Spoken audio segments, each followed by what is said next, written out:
Hello, Brian. This is just a snake. She should just be here while I'm talking to you. Don't mind her. It's all right. Anyway, I'm talking specifically to Brian Healy because I came home from work today pretty pissed off. This is mostly because when if there's something that you love in your life and someone just bashes it and makes it look stupid, then your feelings are going to get hurt. And well, I wouldn't say that my feelings are hurt. I'd say that I'm pissed off. His Brian's Facebook. He's a coworker of mine, and him and I talk about philosophical things. And his Facebook is in the bar below, and you can go there and you can yell at him and tell him he's wrong, or you can tell him he's right, whichever. But anyway, what he was saying is that in science and other things that philosophy has a back seat to it, and that it is only a supplemental thing, and that it only has a back seat. Therefore, it is not its own entity, and it's a byproduct of science and politics.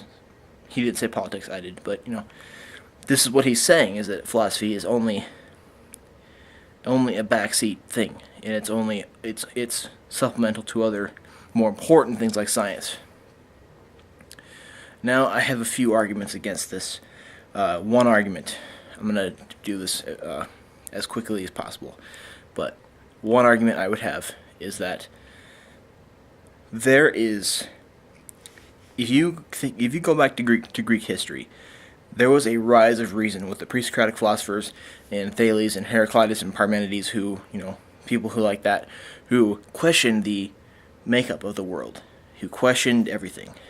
And I'm not saying that philosophy is the only sole cause for logic and reason to ever come about, but in a lot of ways it is, because there was a rise of reason after Herodotus and the historians and stuff. There's a rise of logic and reason, and with that came philosophy, and we had a lot of that there. Now, I'm not a historian, but this is one thing, and I think that logic and reason was implemented into all of the fields, on all of the fields that preceded it, including politics and science. And this, I think, is one reason why philosophy is its own identity by itself, even though it supplements other things. Now, here's another thing, is because philosophy supplements science a lot, and philosophy causes a lot of things to happen in science at some points, and philosophy is only a discussion of possibilities and what we know, not scientifically. And Brian has said that philosophy is only a matter of interest, and it doesn't do anything, that it's useless, and that it's only a backseat to other things. This is wrong, because another argument I have is that I don't think that Plato would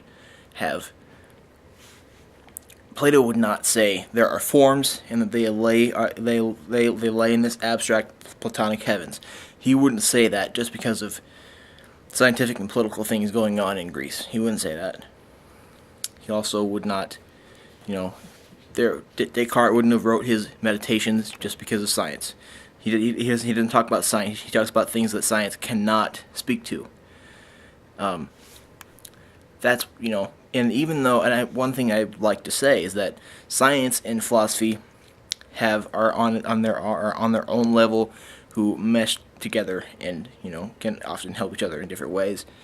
And science actually accomplishes things. Now, this is something I am saying against myself, is that science accomplishes things like it's going towards curing cancer. It has cured cancer in certain ways, and philosophy only postulates on possibilities. Politics, governs the nations of the world. Philosophy only is assisting in that, and which is why I think philosophy is on its own level, because it talks about possibilities. It makes people think. It is, Anyway, I'm going to continue with this. This video is getting a little bit long, so if you want to continue, I'm going to keep talking about this. I just want to end this video because it's getting almost 5 minutes here. But if you want to continue, there's an annotation right here. Click right there. Then if you want to continue, you can click on this, and then it'll take you there.